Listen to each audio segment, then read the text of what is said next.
Vamos lá iniciar mais uma aula? Então vejam só, a nossa primeira aula de hoje, gente, será de português. E tia Leila vai apresentar para vocês alguns sinais de pontuação e vai explicar a função de cada um deles, tá certo? Vejam só, o primeiro sinal de pontuação que tia vai apresentar para vocês é esse aqui. Conheçam a vírgula, tá bom?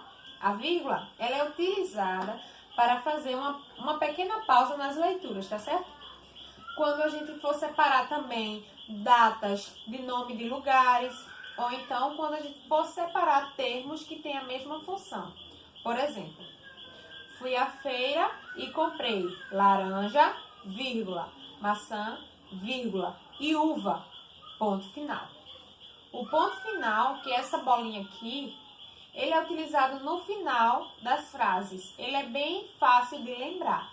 Ele é utilizado quando terminamos o pensamento. Quando a frase acaba, colocamos o ponto final.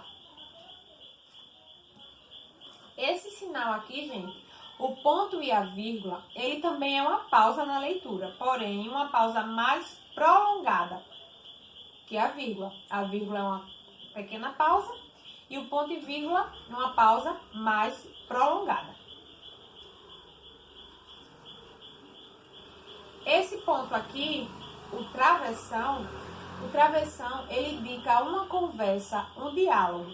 Ele vem antes da fala de algum personagem. Quando for indicar um diálogo entre os personagens, utilizamos o travessão antes dessa conversa, tá certo? Esses três pontinhos aqui, gente, essas três bolinhas aqui, elas são chamadas de reticências. As reticências a gente utiliza quando tem uma suspensão de um pensamento. Quando aquele pensamento está inacabado, quando não acabou o pensamento, quando tem continuidade. Então, utilizamos a reticência, quando ocorre uma suspensão de pensamentos, tá certo?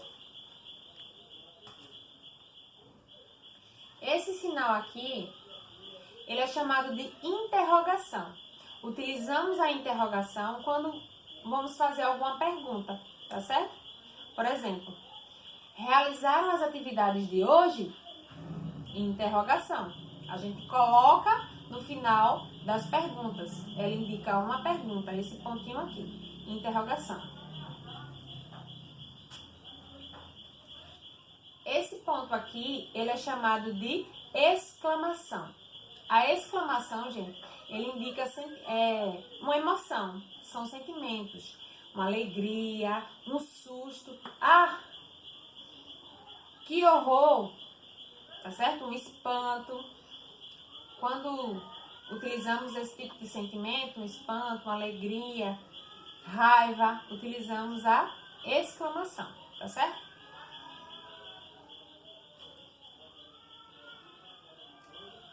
Esses dois pontinhos aqui, utilizamos ele quando formos citar alguma frase de alguma pessoa, por exemplo. Dom Pedro gritou, dois pontos, independência ou morte. Quando formos citar uma frase de alguma pessoa, utilizamos os dois pontos. Também como quando formos exemplificar alguma coisa, dar um exemplo de alguma coisa. Exemplo, dois pontos e colocamos o exemplo, tá certo? Então, a gente utiliza quando for citar uma frase de alguém ou quando formos dar um exemplo de alguma coisa. Exemplo, dois pontos, e ali a gente vai colocar o exemplo explicadinho, tá certo? Esse pontinho aqui, esse sinal de pontuação, ele é chamado de aspas. Utilizamos as aspas para chamar a atenção. As aspas, elas gostam de chamar a atenção, tá certo? Então, colocamos no final de palavras ou de citação, quando formos chamar a atenção para aquela palavra. Utilizamos as aspas também como quando formos ironizar alguma coisa, tá certo? Então, vejam só. Esses daqui são os sinais de pontuação, que explicou cada um deles. Se estiver com dúvida em algum pontinho desse, qual a função de algum, vocês perguntem no privado de tia, tá certo? Beijos!